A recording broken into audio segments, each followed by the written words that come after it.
Hi guys, welcome to my vlog. ನಾನು ಇವತ್ತು ಹಾಗಲಕಾಯಿ ಫ್ರೈ ಮಾಡೋದು ಹೇಗೆ ಅಂತ ತೋರಿಸ್ಕೊಡ್ತಿದ್ದೀನಿ. ಬನ್ನಿ. ಅದಕ್ಕೆ ಅರಿಶಿನ ಹಾಕಿ ಕಟ್ ಮಾಡಿ ಇಟ್ಕೊಳ್ಳಿ. ಕಹಿ ಒಂಚೂರು ಕಡಿಮೆ ಆಗುತ್ತೆ. ಈ ಪೌಡರ್ ಮುಂದೆ ಹೇಳ್ತೀನಿ ಲಾಗಲ್ಲಿ ನೋಡಿ ಲಾಸ್ಟ್ ತನಕ.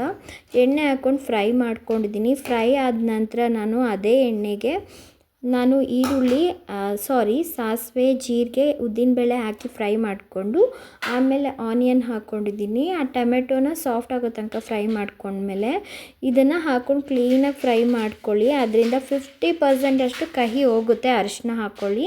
ನೆನೆ ಹಾಕೋಕ್ಕೂ ಅರಿಶಿನ ಹಾಕಿ ಫ್ರೈ ಮಾಡಬೇಕಾದ್ರೆ ಸ್ವಲ್ಪ ಅರಿಶಿನ ಹಾಕ್ಕೊಳ್ಳಿ. ಆಮೇಲೆ ಹುಣಸೆಹಣ್ಣು ಹುಳಿ ಬಿಟ್ಟು ನಿಮ್ಗೆ ಎಷ್ಟು ಬೇಕೋ ಅಷ್ಟು ರುಚಿಗೆ ಉಪ್ಪು ಹಾಕ್ಕೊಂಡು ಧನಿಯಾ ಪೌಡರ್ ಮತ್ತು ಗರಂ ಮಸಾಲ ಆ್ಯಡ್ ಮಾಡ್ಕೊಳ್ಳಿ.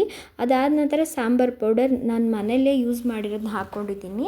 ನೀವು ಬೇರೆ ಕೂಡ ಹಾಕೋಬೋದು. ಸಾಂಬಾರು ಪುಡಿ ಹಾಕ್ಕೊಂಡು ಕ್ಲೀನಾಗಿ ಕುದಿ ಬಂದ ನಂತರ ಈ ಪೌಡರ್ಗೆ ನಾನು ಕಡಲೆ ಬೀಜ ಫ್ರೈ ಮಾಡಿಕೊಂಡು ಎಳ್ಳು ಮತ್ತು ಕೊಬ್ಬರಿ ಹಾಕಿ ರುಬ್ಬಿಟ್ಟಿದ್ದೀನಿ.